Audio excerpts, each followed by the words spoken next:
Ayan. So ayan mga kadol, magandang hapon o magandang umaga lahat sa inyo mga kadol.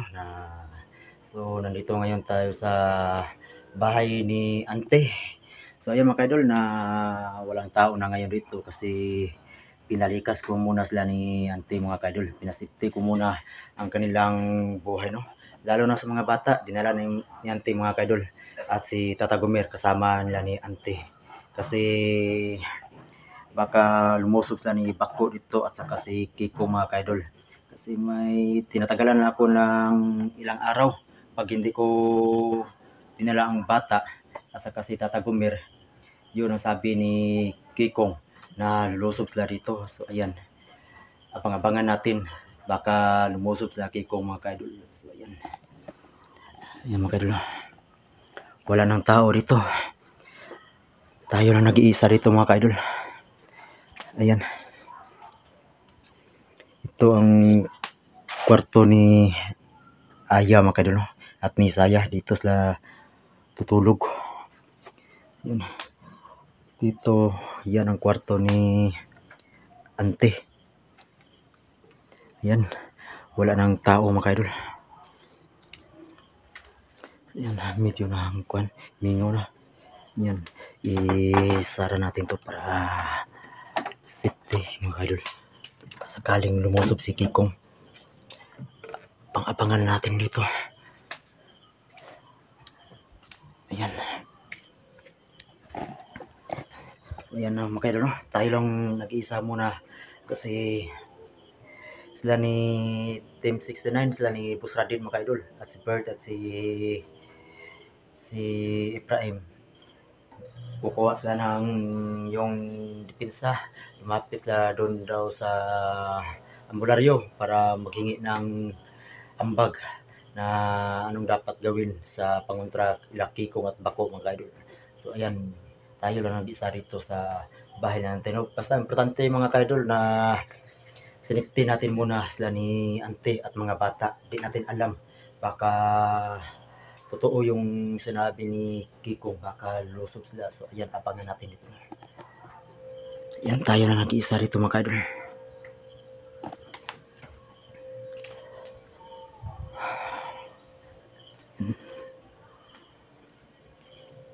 Medyo madilim.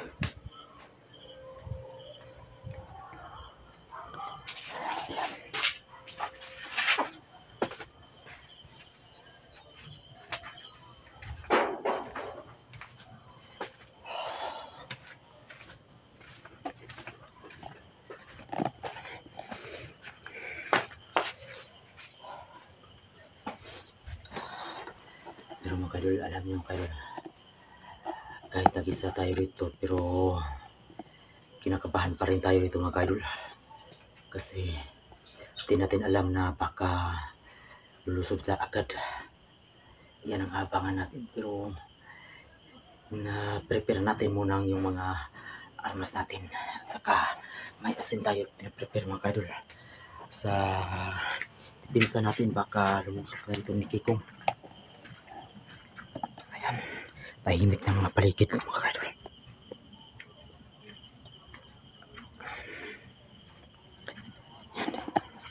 Sipin natin ito muna, itong armas natin.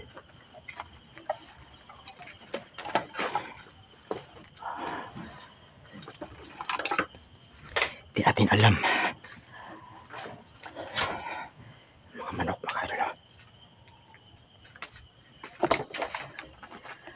Prepare na muna tayo.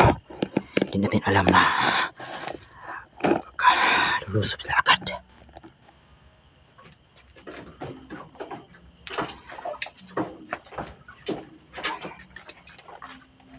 Magpinsa muna tayo mga kaidol para sa laban.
Doon natin na padlock to. Baka di natin alam sa dumaan.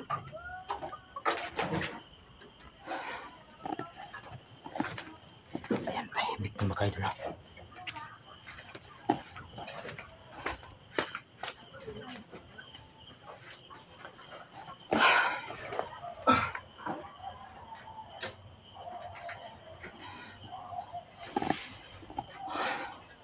Ayan, abang-abang tayo mga idol. Tingnan muna tayo ito sa labas.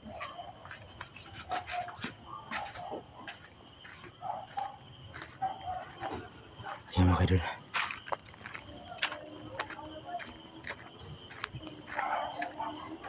Ayan, mga reject na saging mga idol. Hinatid kanina. So ayan, walang magtrabaho nito kasi wala sa auntie. Ayan, medyo nanindig ng blaybo ko mga idol. Di natin alam na anong oras lang sa sugod. So ayan, prepare tayo muna. Ayan, isara natin ito. Di natin alam. Baka susugod sa agad. Mabuti lang makahanda tayo muna mga idol.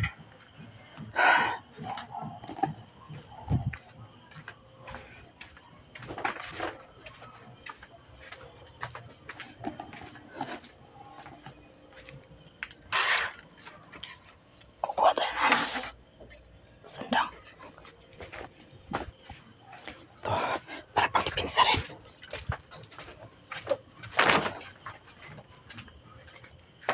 Ayan, isara natin yan mga idol.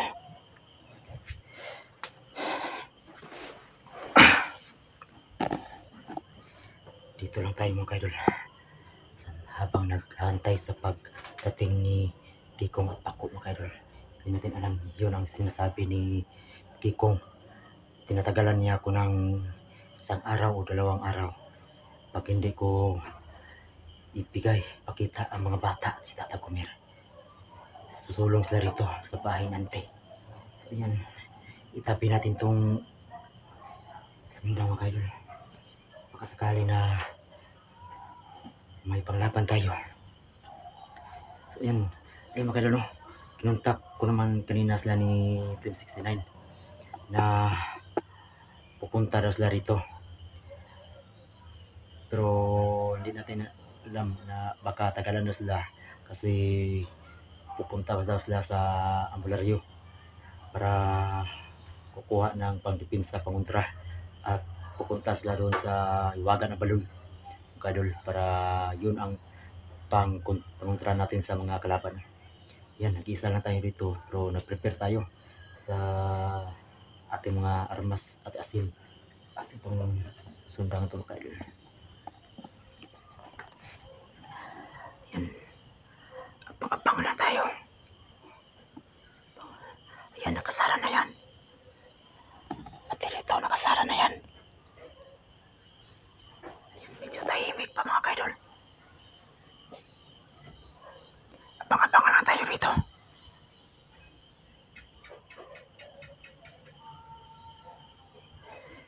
Pero kinabahan ako mga kaidol. Hindi natin alam. So ayan, pag maya-maya, pag hindi pa sila dumating, hindi natin alam ang oras. Pero sa loob ako tutulog. Hindi tayo dito sa labas, baka abutin tayo ng antok. Maya hindi natin alam, maunahan pa tayo. So sa loob tayo magtutulog. So hanggang dito lang muna ako mga idol, baka dumating ang Team 69. Pag hindi sila dumating, doon ako sa loob magtatago mga idol. Aabang sa pagdating lang Pako at ni Kikong mga idol.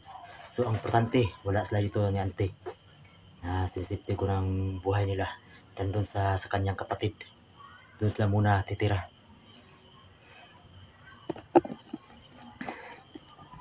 Yan.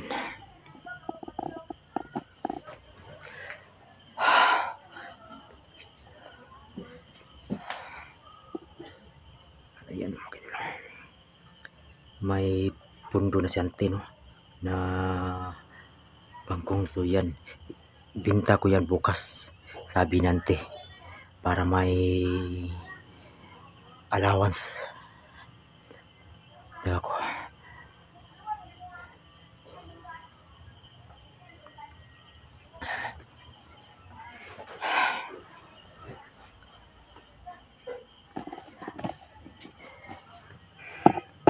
Yan talagang mahirap mga kaidol.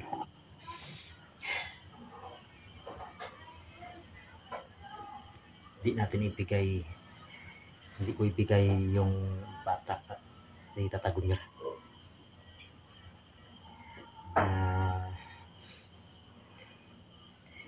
Safety ko lang sila. Bahala na ano na mangyari sa amin, basta ang bata lang, si Tata Gunyer, masafety lang sila.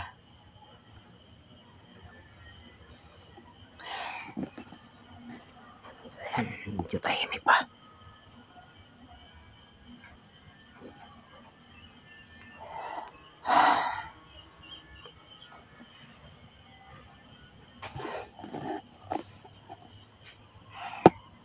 Yun okay doon. Magdasal lang tayo na walang nangyari sa atin. Kahit ako mga kadol, kinakabahan na. Baka lulusog sila agad na walang oras.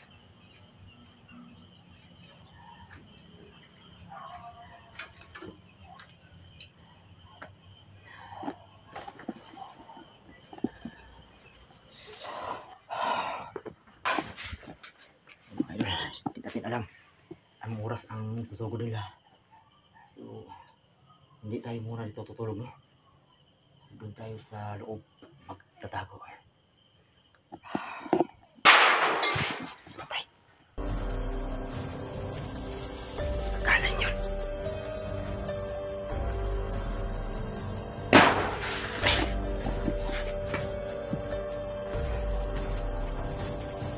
May pumapato mga kaidol.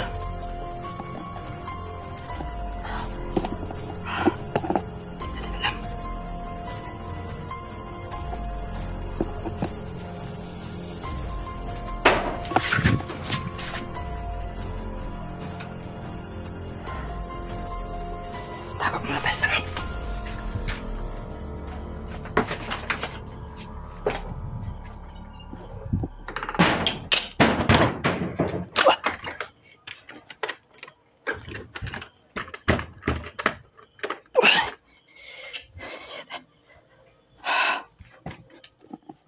Tingnan natin sa labas.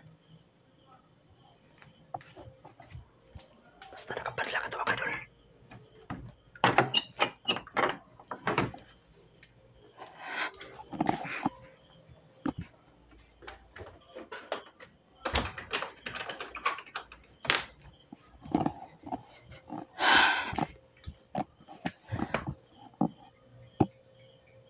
Sabi ko sa inyo mga kaidol, hindi natin alam na kasusugod na sila. So yan, magtahimik na tayo dito mga kaidol.